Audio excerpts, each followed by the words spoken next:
Tu viens voir les lycéens, Albert? Eh ben oui. Tu viens raconter ton histoire? Je vais y raconter ce que je sais, ce que je me rappelle.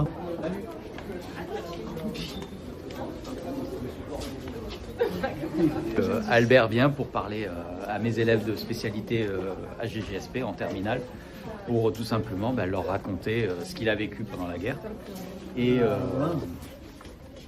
transmettre la mémoire justement. Ça c'est votre place. Ah, ça c'est ma place. C'est la place du professeur, c'est vous. C'est vous.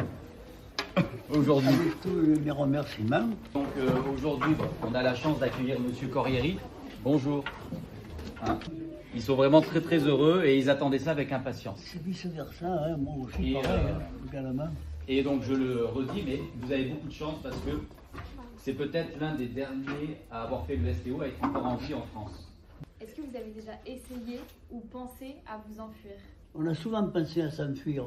Seulement, malheureusement, on ne pouvait pas parce que si on était pris, on allait dans les camps de concentration. Alors, comme on savait ça, on s'est abstenu de partir parce qu'on aurait bien voulu partir, mais malheureusement, on n'a pas pu par rapport à ça. Est-ce que vous pouviez essayer d'échapper au STO, quoi? Voilà. Mais en France? On a été obligé de partir parce que j'allais pas faire supprimer les cartes d'alimentation à mes parents quand même. Donc, obligatoirement de partir. Voilà, on est parti. Par rapport aux Juifs, est-ce que vous avez vu des choses? Non, par rapport aux Juifs. Est-ce que vous saviez, par exemple, quand vous étiez là-bas, ce qui se passait Dans les camps de Juifs, voyez j'ai jamais été, j'ai jamais vu. On entendait parler du camp des Juifs, on entendait parler. On n'a pas été traités comme eux. Eux ont beaucoup plus souffert que nous. Ah, ça c'est vrai. Ben, ils étaient à la mort. Hein. Tandis que nous, on était travailleurs, mais susceptibles de mourir là-bas parce qu'on a subi trop de bombardements. Est-ce que vous faites des cauchemars par ça rapport... Ça m'arrive des fois, de temps en temps. Rarement, mais ça m'arrive. Alors ce qui m'arrive, c'est de rêver, parce que moi, malheureusement, j'ai subi 100 bombardements.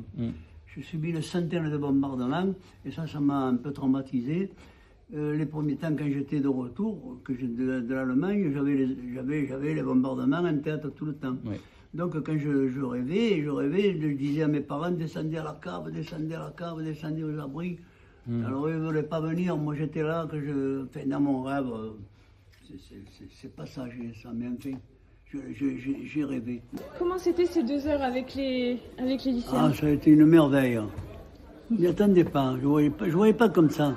J'en suis très content, très heureux, surtout d'avoir vu toute cette jeunesse là, qui est splendide, merveilleuse, une belle jeunesse.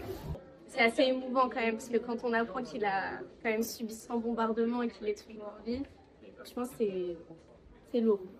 Rencontrer une personne qui a subi autant de choses atroces et qui a été déportée, c'est vraiment très émouvant et très dur à entendre parce que on se rend compte que en fait ça s'est réellement passé. C'est vrai que nous les jeunes on dit qu'on n'a pas assez de liberté et tout, mais comparé du coup au siècle d'avant, on est complètement libre.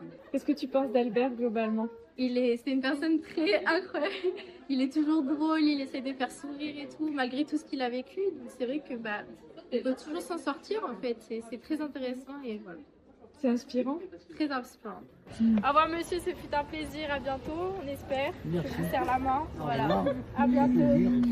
Au revoir. À bientôt. Merci. Au revoir. Au revoir. Merci. Au revoir. Allez, merci encore. Bon appétit. Bonnes vacances. Au revoir. Merci, au revoir, monsieur. Oui, bonnes vacances.